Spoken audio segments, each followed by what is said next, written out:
எல்லாம் வல்ல இறைவன் திருப்பெயரால் எனது சிறு குறு உரையை ஆரம்பம் செய்கிறேன். பிறர் பேசுவாங்க, பார்த்துருப்பீங்க. அவங்க பேசுகிறது அவங்களுக்கு மட்டும்தான் புரியும், ஆனால் அடுத்தவங்களுக்கு புரியாது. அப்படி பேசக்கூடாது, எல்லாருக்கும் புரிகிற மாதிரி பேசணும். சரி, அதை விடுங்க, அது தேவையில்லை. இப்போ வேலை இருக்குன்னா வேலை பார்க்குறோம். என்கிட்ட எப்படி அதிகமான பெண்களுடைய வேலைகள் தான் அதிகமாக வருது, ஸ்கூட்ரு தான் அதிகமாக வருது. எதனால், என்ன காரணம்னு பார்த்தோம்னா, ஒதுங்கி போதல், ஒழுக்கம்தான், கண்ணியம், தேவையில்லாமல் பேசக்கூடாது, சொன்ன வேலையை மட்டும் பார்த்து கொடுக்கணும்,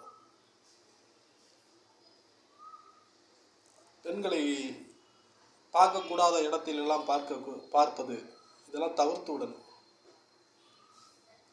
பார்வைகளை தாழ்த்தி விட வேண்டும். கஸ்டமர் பெண்கள் வந்தாங்கன்னா அவங்கள மேலே எங்கேயும் பார்த்துக்கிட்டே இருக்கக்கூடாது. அவங்களுடைய பார்வைகளை கீழே தாழ்த்திக்கிறணும்.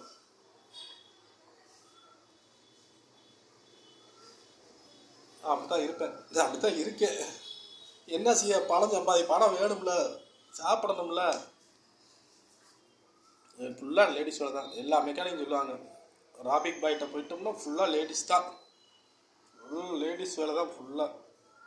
எப்படித்தான் அவங்ககிட்ட கொண்டு வந்து விடுறாங்கன்னு தெரியல அப்படிம்பாங்க. என்ன காரணம்னா ஒழுக்கம்தான் ஒரு மனிதனை உயர்த்தும். வேலை நம்ம எப்படி பார்க்குறோமோ பார்க்கலையோ அது ரெண்டாவது விஷயம். ஒழுக்கம்தான் மெயின் பாயிண்ட்டே ஒழுக்கம். ஒவ்வொரு லேடிஸ் பேசுகிறதெல்லாம் பார்த்தீங்கன்னா கண்ணை கட்டிடும்.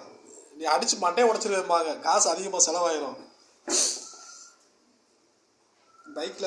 அவங்க பைக்கில் காசு அதிகமாக, பணம் அதிகமாக செலவாயிரும். அந்த கோவம் தாங்க மாட்டாமல் என்கிட்ட ஃபோனை போட்டு பேசுவாங்க. வேலை மட்டும் ஒழுங்காக பார்க்கல, மண்டையை உடச்சி போடுவேன் அப்படிம்பாங்க. நம்மளுக்கு தான் பணம் தான்.